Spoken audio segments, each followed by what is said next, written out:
¿Qué tal? ¿Cómo ha estado? Gracias por estar con nosotros en este nuevo episodio que tendremos aquí en Congreso TV. Verá usted, cerramos un ciclo, usted se debe acordar, no hace mucho tiempo, de esta parte interesante de la vida del país que tenía que ver con nuestra elección. El día de juicio se llamó nuestro programa en ese tiempo. Hoy iniciamos un nuevo episodio y este nuevo episodio tendrá como nombre Discrepancias. Discrepancias porque nosotros no estaremos de acuerdo con la injusticia, porque desde aquí levantaremos la voz para denunciar a los actores de la injusticia. Y hoy, para iniciar nuestro programa, nada mejor que platicar hoy con una invitada especial. Gracias por permanecer con nosotros. Y mire usted, en la lucha por la justicia, mucho tienen que ver los jueces, mucho tiene que ver lo que hoy se propone y hoy es parte de una discusión nacional muy interesante, muy importante. Pero déjeme decirle que las últimas encuestas advierten, por ejemplo, que el 65% de los encuestados, no lo decimos nosotros, lo publicó no hace mucho un periódico de los llamados nacionales, el 65% de los encuestados decía que no estaba de acuerdo con el paro que hay hoy en el Poder Judicial. Y hemos invitado hoy a Yasmín Esquivel, ministra de la Suprema Corte, que mejor para platicar con nosotros sobre lo que ha sucedido en la Corte. ¿Y por qué? ¿Por qué, Yasmín? ¿Por qué estamos hablando de cambiar las condiciones en la Corte? ¿Cuál es tu diagnóstico? ¿Qué es lo que tú has visto?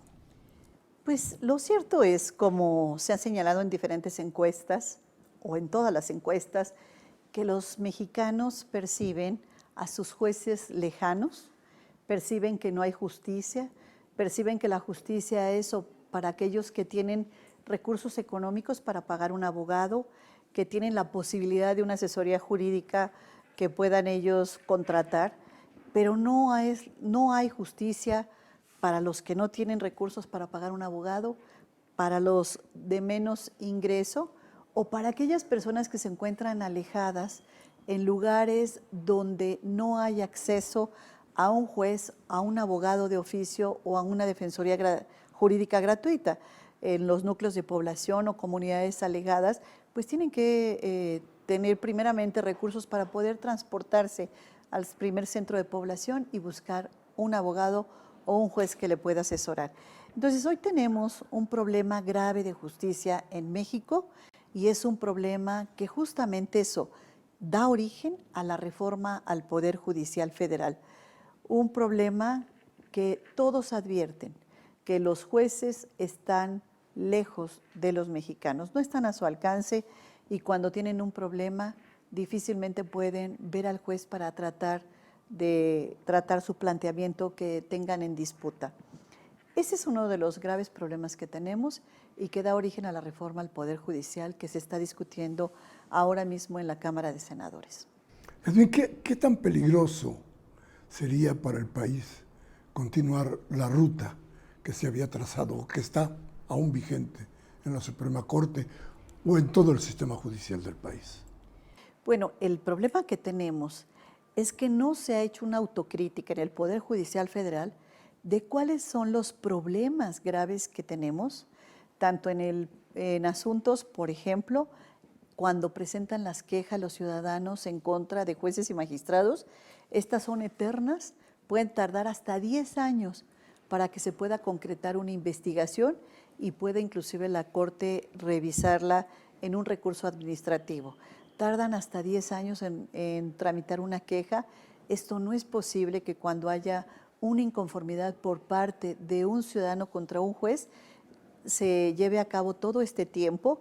Evidentemente hay que analizar si las quejas están perfectamente probadas, motivadas y fundadas para que la UJIRA pueda avanzar, la unidad de investigaciones contra los jueces y magistrados. Entonces tenemos ahí un cuello de botella. Otro que tenemos que es importante es que tenemos una defensoría pública gratuita que no está atendiendo a todos los mexicanos que tienen problemas con su tenencia de la tierra, con violencia intrafamiliar, con todos los asuntos que llegan a quejar, con los temas de custodia, con los temas de regularización territorial. No se está atendiendo por parte de la Defensoría Pública Federal los temas que más aquejan a los ciudadanos. Tenemos así, podemos enumerar diferentes vicios que se encuentran donde no ha habido una autocrítica seria, y esto ha derivado a que intervengan otros dos poderes y revisen y analicen qué está pasando en el Poder Judicial, porque no somos capaces y no fuimos capaces de resolver los propios problemas que se tienen internamente en el Poder Judicial Federal. Fíjate que te preguntaba esto porque desde la oposición se habla de cuestiones que creo que están derrotadas desde el inicio. Democracia. Se peligra la democracia, cuando lo que se está buscando es precisamente que la esencia de la democracia, el voto, se aplique en la Suprema Corte. Se habla de impunidad y de que el narcotráfico pudiera meterse a la Suprema Corte. Y sin embargo los jueces dejan libres a los narcotraficantes. El caso de Tamaulipas, que tú debes de recordar, de La Quena, y algunos otros que van por ahí, por el mismo lado. ¿Cuál es entonces el interés de la oposición? ¿Por qué no quieren que cambie? ¿Qué pasa? Hay un cabildeo fuerte de los grandes negocios, de las grandes firmas que están coludidos con los jueces para que puedan hacer lo que quieran con el país. La reforma al Poder Judicial plantea diferentes espacios de oportunidad que son muy importantes. El primero de ellos, ¿cuántas veces hemos escuchado que los juicios son largos, son interminables, que son amparos para efectos? Es decir, no gana uno ni otro, son amparos para efectos, que se vuelva a llevar a cabo determinadas actuaciones y se vuelva la persona a ir al amparo, y así puede irse años y años o décadas con un juicio que nunca tiene final. Entonces, esta propuesta establece plazos concretos para que los jueces y magistrados deban resolver sus asuntos. De lo contrario, pasan a un tribunal de disciplina judicial, donde el tribunal analizará cuidadosamente si el juez o magistrado incurrió en alguna conducta irregular al no resolver dentro de los plazos que le establece la norma. Entonces, esta es una de las ventajas que tiene la reforma al Poder Judicial. Otra de ellas, que es muy importante destacar, es que para elegir a los jueces, a los candidatos a jueces y magistrados, se crean unos comités de evaluación que van a estar en el Poder Legislativo, en el Ejecutivo y en el Judicial. Estos comités, integrados por 5 personas de reconocido prestigio en la materia jurídica, son las que van a analizar los perfiles de aquellas personas que aspiren a ser candidatos a puestos de elección popular. No puede inscribirse cualquier abogado y tampoco tenemos ninguna posibilidad de que entren, como se ha mencionado ya por algunos actores, de que entren abogados de los narcotraficantes o abogados de intereses económicos fuertes. No, porque tenemos ese filtro que son los comités de evaluación que deben analizar cuidadosamente a estas 5 personas notables en cada poder, quién va a ir y quién es idóneo para ser candidato a juez o magistrado. Otra de las ventajas que tiene esta reforma es la transparencia y la austeridad. Está revestida en todos sus artículos que se reforman constitucionalmente en el tema de la austeridad, que se dé de conformidad como señala la Constitución, el artículo 127, que nadie puede ganar más que el presidente de la República, y que se ajusten los presupuestos a ese artículo 127. Entonces se va a tener un nuevo esquema en el tema de austeridad. En cuanto a la transparencia, estos procesos deberán ser públicos, las sesiones de la Corte ya serán públicas. Actualmente tenemos sesiones privadas que no prevé la Constitución. La Constitución prevé sesiones secretas y públicas. secretas cuando se viola algún derecho fundamental de alguna persona. Deberán ser secretas. No siendo así, todas deben ser públicas. Actualmente tenemos sesiones privadas, estas ya no van a existir, únicamente sesiones públicas. Tampoco van a existir sesiones previas que actualmente tenemos en cada una de las salas, todas serán públicas y esto abonará a la transparencia. Los servidores públicos tenemos que ser como una caja de cristal, totalmente transparente en nuestra actuación pública y en nuestra actuación privada también. Ahora bien, otro de los esquemas que trae, además de la transparencia, es que vamos a tener mayor posibilidad de que accesen las mujeres abogadas o las mujeres que integran la carrera judicial. La paridad de género es otro de los temas que contiene esta reforma y que es importante destacar porque tenemos una legislatura de la paridad, tenemos un poder ejecutivo paritario, pero no tenemos un poder judicial paritario.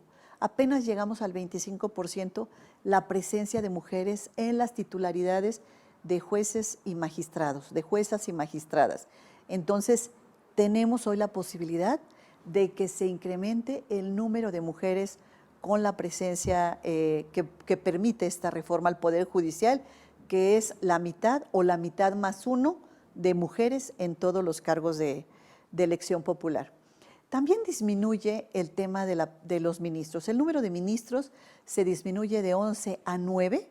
Esto también genera un ahorro porque son 2 ponencias que son importantes porque no es nada más el sueldo del ministro, sino el sueldo de toda una ponencia, que son cerca de 60 personas que integran cada una de las ponencias. Entonces, el sueldo del ministro más las 60 personas, más todo lo que requiere esa ponencia en cuanto a los recursos materiales, los recursos de infraestructura para que puedan ejercer su función. Otro de los aspectos que contiene la reforma es que se va a hacer de manera gradual. Esto va a permitir que en 2025 se elijan únicamente la mitad de jueces y magistrados. Actualmente tenemos 1,700 jueces federales y magistrados. Se elegirán solamente la mitad, 850. Y de esos 850 vamos a descontar las vacantes. Entonces realmente van a votación cerca de 500 o 600 espacios en todo el país, dividido en las 32 circunscripciones que vienen siendo los 32 entidades federativas, de tal suerte que tampoco va a ser un número exorbitante e inmanejable para el Instituto Nacional Electoral, que es el encargado de llevar a cabo esta primera elección extraordinaria del Poder Judicial que se está ahora analizando en la Cámara de Senadores. Dime una cosa, esta reforma sería una vacuna, por ejemplo, para impedir la impunidad, porque la impunidad ha ido corriendo paralelo a muchos de los actos de los jueces.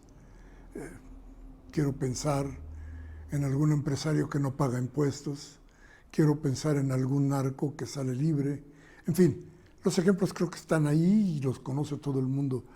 ¿Serviría? ¿Podría ser una garantía, una vacuna contra la impunidad? El tema de la impunidad es muy importante, Miguel Ángel, porque no se da solamente en aquellos jueces o magistrados que tengan una conducta irregular, sino también puede darse desde el primer respondiente, que es la policía, el Ministerio Público, el juez, e inclusive en el sistema penitenciario. Y entonces en todo este engranaje de instituciones que participan, por ejemplo, en la persecución, como usted señala, en la persecución de los delitos, intervienen 3 instituciones diferentes, la policía, el Ministerio Público y el Poder Judicial Federal. Pero ¿qué es lo que está sucediendo ahora? No tenemos una coordinación entre estas instituciones. Hay un rompimiento en el diálogo entre las instituciones públicas. ¿Y eso qué genera? Genera justamente que se puedan dar estos espacios de impunidad. Los criterios que puede tener el juez con relación a un asunto, a la cadena de custodia, por poner un ejemplo concreto, tienen que ser el mismo criterio del Ministerio Público y del policía, para que entonces se pueda abatir esta impunidad y no tengamos espacios abiertos que permitan a los delincuentes quedar impunes en cualquier materia, así sea delincuencia organizada, que es materia federal, o bien delincuentes del fuero común, como puede ser un homicidio, o un tema de orden fiscal, como los que usted perfectamente señala. Entonces, todo esto tiene que haber una coordinación. Creo yo que esta es la primera fase de una gran reforma al sistema jurídico mexicano o al sistema de justicia en México. ¿Por qué? Porque ahora vamos con un tema de nombramiento de jueces y magistrados. ¿Cómo se nombran? La forma en que se van a nombrar es lo que cambia, donde va a intervenir ahora la población a través de su voto popular. A través de este voto popular van a intervenir la población para elegir a sus jueces y magistrados y ministros. Pero esta debe ser parte de una gran reforma que también abarque a las policías, que también abarque ministerios públicos, que también abarque la atención a las víctimas y que se pueda analizar cuidadosamente cada uno de estos aspectos. También se revisen todas las leyes anacrónicas que tenemos con plazos muy extensos, el tema del abuso que se ha hecho del amparo, cuando existe un tema de persecución de delincuentes, el abuso excesivo que se ha dado al amparo indirecto para poder llevar a cabo y emitir una resolución, impide al juez el otorgar amparos en cada una de las fases del proceso que lleva el juez, pues impide al juez que emita una sentencia. Y esto también tenemos que revisarlo. Es decir, esta debe formar parte de una gran reforma al sistema jurídico mexicano, al sistema judicial, al sistema de justicia, y esta que estamos viendo ahora, que es la iniciativa reforma al Poder Judicial sobre los nombramientos de jueces y magistrados, debe ser parte de una gran reforma, es el inicio de lo que debe venir después y que los legisladores les tocará ir analizando cuidadosamente todo lo que hace falta revisar. Bien, está usted escuchando, a una de las fibras más sensibles de la Suprema Corte de Justicia de la Nación. Yamín Esquivel nos ha ido demostrando durante todo este tiempo, durante todo su trabajo en la Suprema Corte de Justicia de la Nación, una postura libre de las ataduras que hizo, que forjó o que forjaron los regímenes políticos anteriores.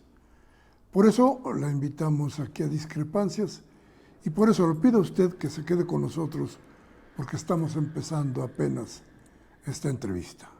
Quédese aquí, regresamos en un momento. Bien, gracias por estar aquí, gracias por quedarse con nosotros. El tema nos importa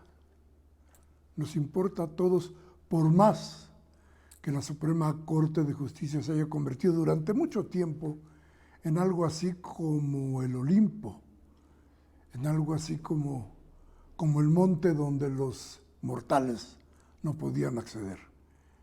Hoy la propuesta parece ser, y de eso estamos platicando hoy, parece que la propuesta es cómo abrimos las puertas para que los mortales ingresemos también a ese lugar donde no sabíamos cómo ni qué, solamente sentíamos las consecuencias de sus decisiones. Por eso, cuando le pregunto a la ministra Esquivel qué pasa con la impunidad, también me refiero a qué pasa con los miembros de la Suprema Corte, de los jueces, que a final de cuentas tienen trabajando a toda la familia. Se han creado mafias. Se ha vivido un ambiente de mafia dentro del sistema de justicia del país. ¿Lo sientes así? ¿Qué ha pasado con esta circunstancia?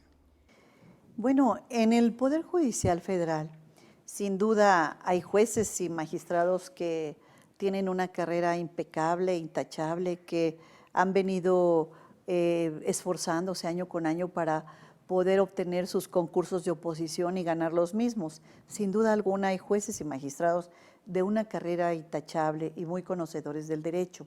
Sin embargo, lamentablemente, como se ha dado cuenta por parte de los medios de comunicación y de estudios que existen en el Consejo de la Judicatura Federal, e incluso uno que presenta el día de ayer la ministra Norma Piña, establecen que existe un elevado porcentaje El de ayer menciona el 45%, otros estudios mencionan un porcentaje mayor de personas que tienen por lo menos una familiar dentro del Poder Judicial Federal.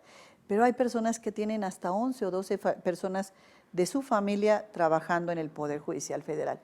Esto, independientemente si constituye el delito de nepotismo, es una falta de ética, es una conducta que no se ve bien, que no está bien, porque definitivamente por la presencia de uno de los familiares dentro del Poder Judicial, pues están afectando a todo un gremio, porque efectivamente la ciudadanía percibe al Poder Judicial como un lugar donde existe nepotismo y donde existe la contratación de familiares. ¿Qué es lo que yo estoy advirtiendo?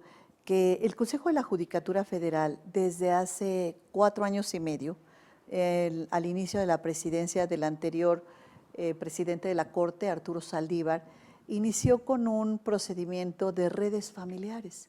Entonces, para que una persona fuera contratada, se requiere llenar un formato en donde el formato se llama redes familiares.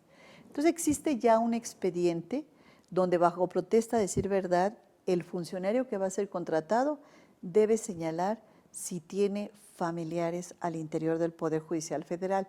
Esto ha permitido que se tenga más o menos un diagnóstico ya más claro de las personas que están adentro y que tienen estas redes familiares.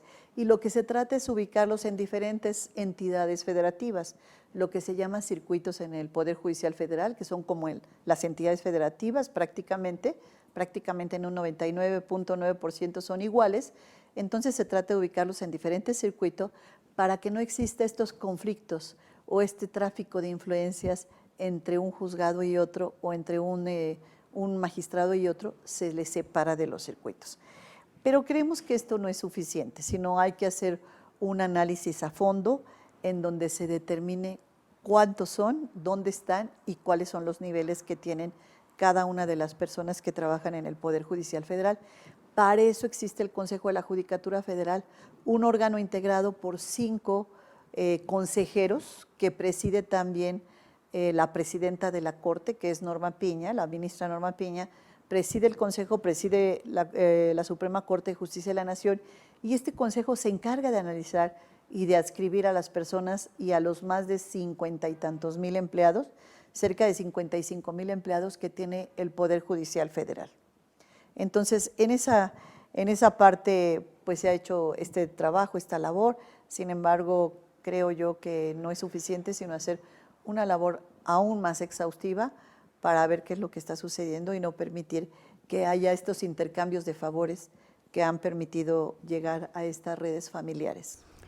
Permíteme ver las cosas con mis ojos y decirte, pero ¿qué pasa con la ministra Piña? Parece que a su llegada los conflictos se han puesto cada día más difícil. ¿Qué pasa con la presidencia de la Suprema Corte de Justicia de la Nación? ¿Qué pasa con el conflicto que hoy está en las calles, que hoy está en la Cámara de Diputados, que está en la Cámara de Senadores, que está en las mesas de café, que está en todas partes, con una señora que de repente aparece encabezando una marcha que parece que no tiene sentido? ¿Qué sucede? ¿Qué está pasando? Considero que efectivamente hoy tenemos un caos en el Poder Judicial Federal. Tenemos la mayoría de jueces y magistrados que han votado porque haya un paro de labores, una suspensión de labores y un porcentaje de magistrados y jueces que han determinado continuar trabajando. Ante esta situación se han cerrado las instalaciones. También la Suprema Corte el día de hoy justamente amplía su suspensión e interrupción de actividades hasta analizarlo el próximo jueves para ver qué sucede en el legislativo. Y creo que todo este caos que tenemos en el Poder Judicial Federal al día de hoy, pues evidentemente tiene una responsabilidad política e histórica que debe asumir la presidenta de la Corte, Norma Piña. Esta responsabilidad histórica en el caos que tiene el Poder Judicial Federal, ella forma parte de eso. y esto lo tiene que asumir en esta responsabilidad política e histórica. Más allá si hay o no una responsabilidad administrativa o jurídica o un juicio político, lo cierto es que tiene una responsabilidad en el marco histórico y político de nuestro país. El día de ayer presenta Norma Piña un mensaje donde habla que está presentando 2 documentos con una contrarreforma al Poder Judicial Federal. Primero, me parece que es un mensaje que está a destiempo, está fuera de tiempo, es un mensaje donde ya se está analizando hoy la reforma al Poder Judicial por la Cámara Revisora, que es el Senado de la República, y apenas está presentando una propuesta o una contrarreforma por parte de la ministra Norma Piña. Por cierto, es una propuesta que no está presentada al interior del órgano colegiado. No conocemos, yo conocí por los medios de comunicación el día de ayer esta propuesta, no conocimos en el órgano colegiado estos documentos hasta que los medios de comunicación dieron cuenta de ello. Es una propuesta individual, personal de ella. Entonces, es importante destacar esto porque lo presenta como una contrarreforma o un proyecto que está presentando ella a nombre de la judicatura. Esto es falso. Con nosotros no lo socializó, no lo vimos, no lo conocemos y no nos hizo partícipe de su análisis. Ahora bien, a mí me parece que plantea ella en el mensaje de ayer una posición totalmente incongruente. Habla del respeto a la división de poderes y encabeza el bloqueo a la Cámara de Diputados, que es otro poder. Entonces, por un lado pide el respeto a los poderes y bloquea las actividades y el trabajo de otro poder. No puede, por una parte, interrumpir las labores del Poder Judicial e ir a encabezar el bloqueo a otro poder.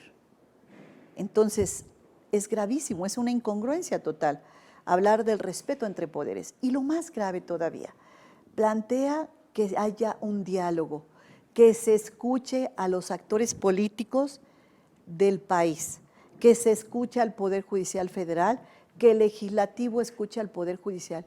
Pero ¿cómo se plantea un diálogo si desde hace año y medio que llegó, desde el 5 de febrero a la fecha, las conductas y los discursos han sido de un absoluto rompimiento con el Poder Ejecutivo y el Legislativo? Y luego plantea ir a la resistencia.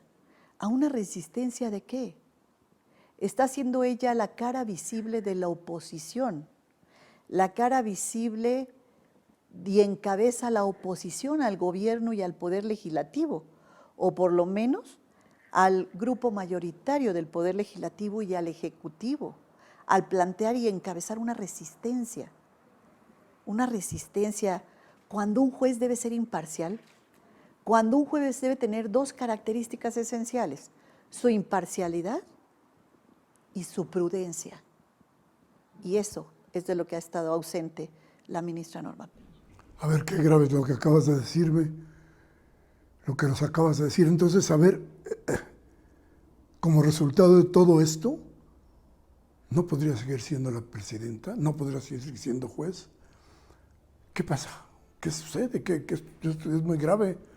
Es decir, no tiene nadie que denunciarlo, es un hecho.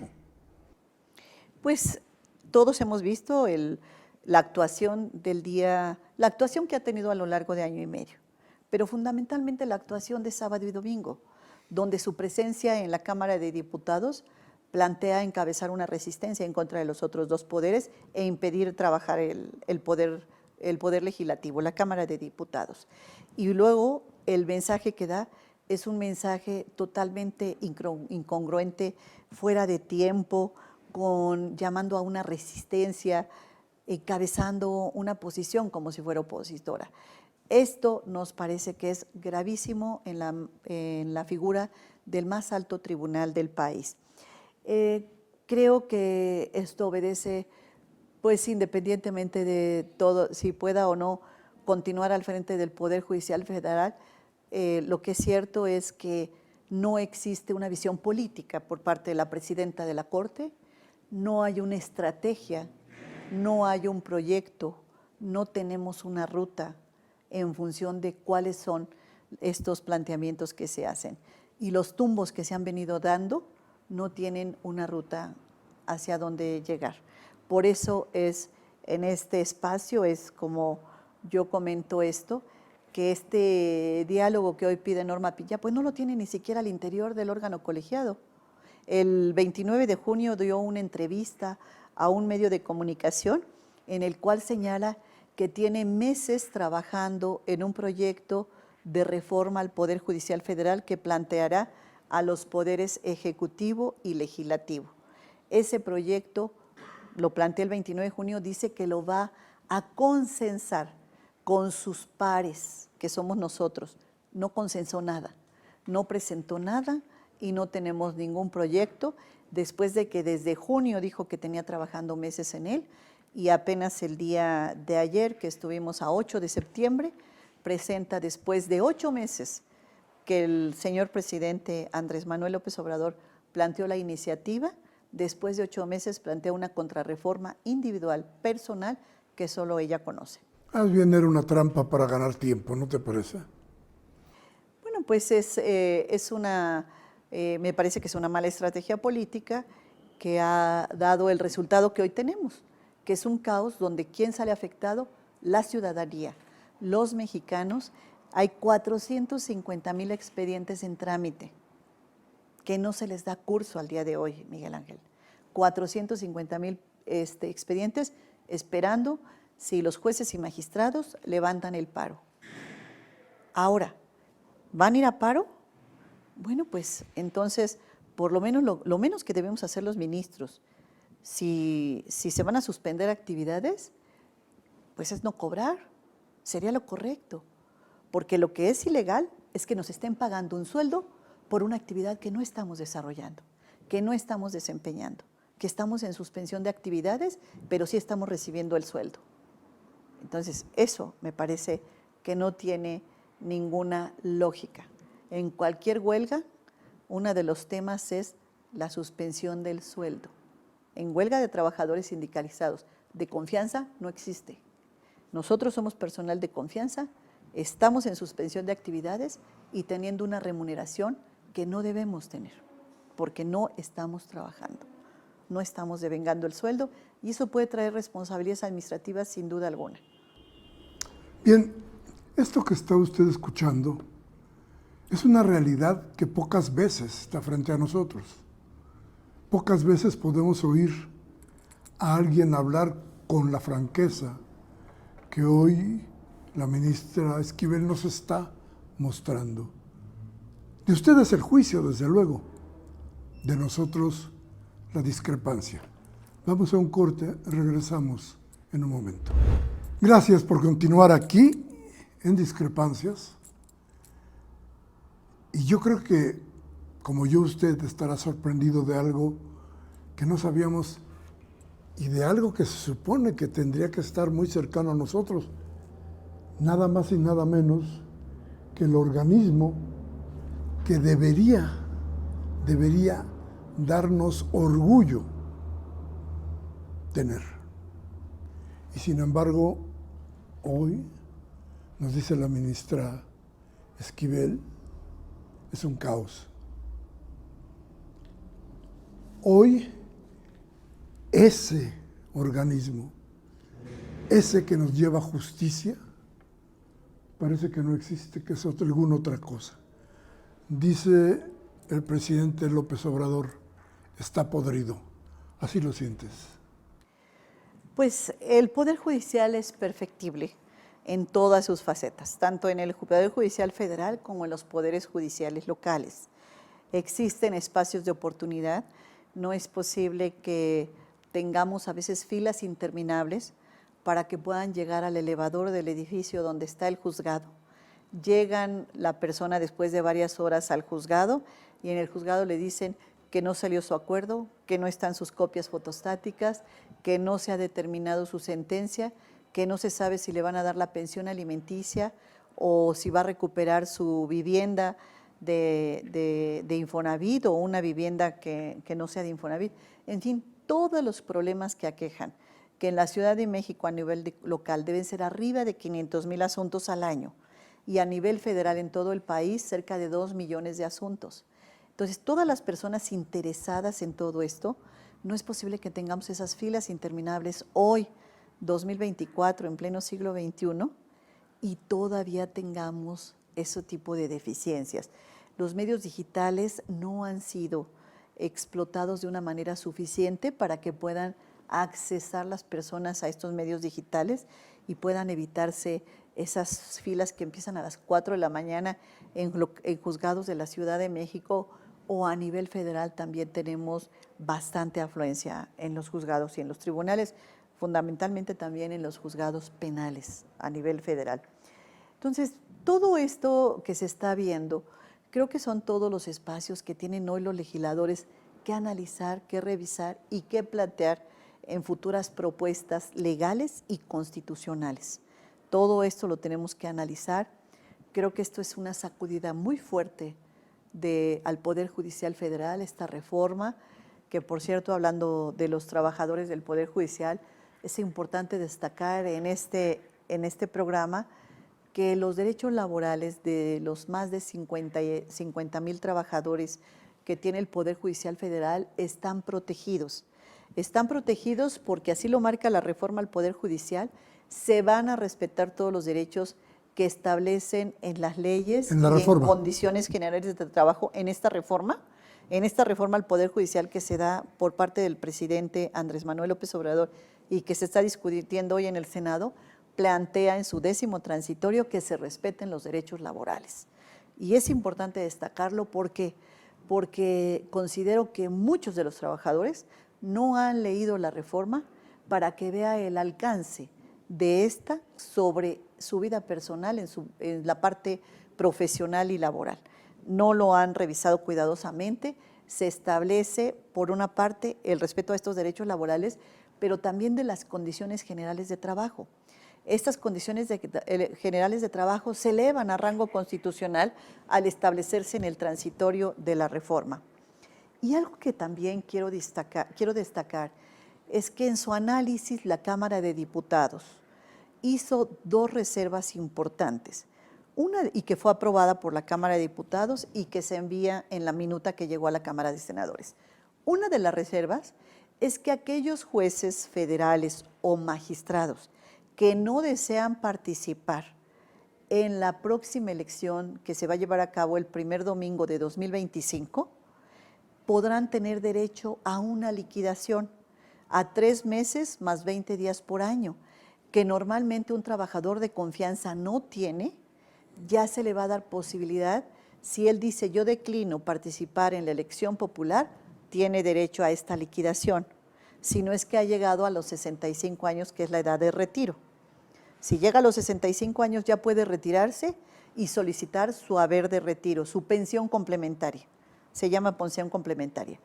Pero si no tiene los 65 años, tiene menos edad, no quiere participar, tendrá derecho a esa liquidación, que son 3 meses más 20 días por año. Y luego hay algo bien importante, si desea participar el juez o magistrado en las elecciones y pierde, también le van a dar su liquidación, que son 3 meses más 20 días por año que haya estado en el Poder Judicial Federal. En los 2 casos plantea ya la liquidación, eso no venía en la iniciativa presidencial, tampoco en la Comisión de Puntos Constitucionales que estudió este tema, elaboró un proyecto que dejó en la mesa directiva para la 66 legislatura, para la actual legislatura, tampoco venía ese tema, lo metieron en una reserva. Al final los diputados, ya muy avanzada o muy avanzada la noche o muy temprano al siguiente día, incorporan esta reserva que fue aprobada y que hoy también es un beneficio para jueces y magistrados que no desean participar en la próxima elección de 2025. Lo destaco porque considero que ahí también tienen un espacio los que no quieren ir a la boleta. Ahora, ¿qué pasa con aquellos que sí desean ir a la boleta? Creo yo que uno de los temas que hay que comentar con el Senado de la República, después de que se apruebe la reforma constitucional que haya pasado por el Congreso y que se haya publicado por el señor presidente, uno de los temas que es importante plantear es la candidatura única. ¿Qué sucede si un juez o magistrado que tiene pase automático es propuesto también por el Ejecutivo, el Legislativo y el Judicial como candidato único? Porque la iniciativa plantea que cada poder propondrá hasta 2 candidatos por cada uno de los cargos, pero hasta quiere decir que puede ser uno. Entonces, si plantea un candidato único el Ejecutivo, el Legislativo y el Judicial, y el pase automático, pues no tendría sentido que vaya a la boleta si es un candidato único para ese cargo. Y entonces ante eso estamos frente a un referéndum tácito, de alguna manera un referéndum tácito judicial, pero eso tendría que analizarse ya en la Cámara de Senadores, en la convocatoria que tiene que expedir el Senado 30 días naturales después de que se publique la reforma constitucional. El Senado tendrá 30 días para establecer esa convocatoria donde van a venir todas las reglas de la elección extraordinaria y ahí poder analizar la posibilidad de que haya candidaturas únicas de aquellos jueces y magistrados que tengan una actuación impecable y que se hayan conducido con una gran prudencia a lo largo de su periodo. Y al hablar de prudencia, yo no hablo de la falta de independencia, al contrario, de su prudencia en el actual y su independencia frente al expediente con una libertad de actuación frente al caso que tenga que resolver. A ver, voy a pedirte que a partir de toda la información que tienes de las vivencias, de todo lo que se te ha dicho, que se te han platicado, de lo que tú has vivido, de lo que tú sabes, ¿qué pasaría si no se aprueba esta reforma? Bueno, si no se aprueba la reforma, se habrá perdido la gran oportunidad de poder sacudir al Poder Judicial Federal con esto. Se quedarán las cosas como están. El caos que tú decías. Se tienen que regresar a trabajar jueces, magistrados y ministros, eso es evidente, en una posición donde se tendrían que revisar condiciones políticas por parte de las fracciones parlamentarias para ver si existe la posibilidad de una reforma al Poder Judicial Federal diferente a la que hoy se plantea. Pero de qué es necesaria la reforma al Poder Judicial Federal, lo han dicho todos, tiros y troyanos, azules, verdes, violetas, morados, y todos han dicho, y guindas, que se requiere una reforma al Poder Judicial Federal, y en esa ruta se tiene que transitar. Si no hay una reforma, si no pasa esta reforma, tiene que haber una nueva, pero tiene que haber reforma, porque el sistema no puede continuar como está, y en eso coincidimos todos los mexicanos, de todos los colores y de todos los sabores. Pero se vale entonces una reforma como la que propone la ministra Piña, que significaría que todo cambie para que nada cambie, para que todo siga igual. Bueno, es un documento que apenas yo tuve oportunidad de revisar muy brevemente esta mañana. No se hace un análisis crítico de la situación del Poder Judicial Federal, no se hace esta crítica, no se hace este estudio al interior de cómo estamos y plantea de los 66 puntos, unos cuantos que tienen que ver con el Poder Judicial Federal, y todo lo demás lo envía a un tema de seguridad pública que no nos compete, a un tema de juzgados locales que tampoco nos compete, a un tema de ministerios públicos que no nos toca. Entonces, todo este análisis que lleva a cabo son temas totalmente ajenos al Poder Judicial Federal, y creo yo que en ese sentido no sé si esa sea la reforma que quisieran los partidos políticos y las fracciones parlamentarias, pero creo yo que dista mucho de ser una reforma que resuelva los problemas al Poder Judicial Federal. Algo que yo creo que debe quedarle claro a la gente es por qué tanto interés de Estados Unidos, de sus legisladores, de sus empleadores, de las grandes corporaciones, por meterse en esta reforma o por impedir que la reforma vaya. ¿Por qué? ¿Por qué tú crees que están metidos o tan metidos? Pues tiene que ser, debe ser un tema multifactorial. Primeramente, los Estados Unidos están en una campaña política. Ellos se encuentran ahorita en pleno proceso electoral, donde cualquiera de los temas que pueda influir para tener una ventaja política lo hacen. El tema de migración, el tema del peso mexicano, el tema de las fronteras, todos los temas que puedan ellos incidir. Entonces creo yo que forma parte de este proceso político electoral que están viviendo los Estados Unidos, por una parte. Por otro lado, evidentemente existen intereses también de los Estados Unidos o de compañías extranjeras, intereses que tienen en temas en México, en temas de energía eléctrica, en temas de minería, en diferentes temas sobre gas, sobre petróleo, diferentes acciones que ellos establecen. Y no tengo la menor duda de su preocupación por parte de continuar con una estabilidad jurídica. Sin embargo, yo al respecto opinaría, no tendrían de qué preocuparse. La estabilidad del sistema jurídico y del sistema judicial está garantizada. Los jueces, primeramente, se cambian únicamente menos de la mitad. Y digo menos de la mitad porque unas de ellas son una parte de vacantes que se van a sustituir, que se van a ocupar. Y los otros son jueces y magistrados que van a someterse a evaluación y a un tema de legitimidad social, de voto popular. No tendrían de qué preocuparse porque van a ser jueces independientes que no le deben su cargo a ninguna persona, ni a ningún actor político, ni a ningún poder fáctico. Entonces van a tener una gran libertad, va a continuar teniendo estabilidad jurídica en nuestro país y vamos a seguir viviendo en un estado de derecho como se ha vivido hasta hoy, pero con mejores jueces, con jueces de excelencia, con jueces que serán personas calificadas por los comités de evaluación de cada uno de los poderes. Dime una cosa, hoy como está la Suprema Corte, ¿es vulnerable a los intereses de las grandes corporaciones, por ejemplo, de Estados Unidos? Pues la Suprema Corte ha tenido un papel fundamental en todo este juego, tanto político como económico, como en la parte jurídica, por supuesto, y en todos los precedentes que se han llevado a cabo a lo largo del tiempo.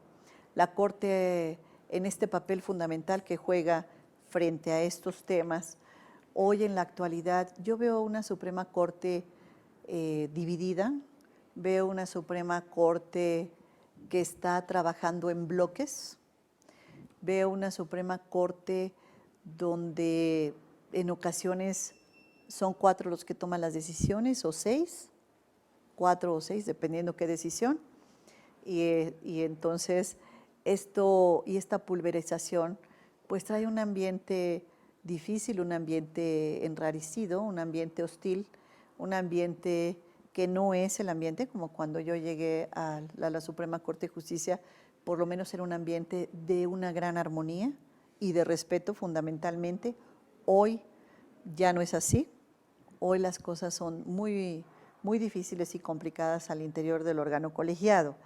Entonces, también veo que hay una participación política de los diferentes ministros y ministras de la Corte, y esta participación política, porque su presencia en los paros, en las marchas y en todo esto evidentemente habla de un ingrediente político, y esta participación política es lo que ha generado que también se vayan dando estos bloques a la hora de tomar decisiones. Y eso es gravísimo en cualquier cuerpo colegiado, que por cuestiones de carácter ideológico estén incidiendo en un expediente que debe ser 100% jurídico y que su imparcialidad se vea lesionada frente a esos intereses políticos o electorales que pueda asumir cualquier ministro. Eso es lo delicado de generar estos bloques donde ya no se da una discusión abierta y una discusión técnica, sino se da una discusión de carácter político y una votación política. Me hablaste de responsabilidad política. ¿La ministra Piña debería de ir a un juicio político? Esa es una determinación, Miguel Ángel, que debe tomar las autoridades que les toca. ¿A quién le toca? A la Cámara de Diputados, a la comisión correspondiente de procedencia sobre el juicio político. Es una determinación que tomarán ellos. Si ellos consideran que no existen los elementos suficientes o las condiciones para poder ir en este momento a un juicio político, está bien, es respetable la posición. Si consideran lo contrario, caminarán en esa ruta. Creo yo que no me toca a mí determinar si deben ir algún compañero o compañera, entre ellos Norma Piña, a un juicio político. No me toca a mí determinarlo y ese es un tema que tendrá que estudiar la Cámara de Diputados. Bien, muchas gracias. Gracias a usted por estar hoy en Discrepancias. Gracias a la ministra Miguel Ángel, Yasmín. siempre es Muchísimas gracias. Un gusto compartir esta información contigo y con el auditorio. Gracias. A usted, como le decía, le agradezco su presencia. Soy Miguel Ángel Velázquez. Lo espero aquí en Discrepancias en la próxima. Hasta luego.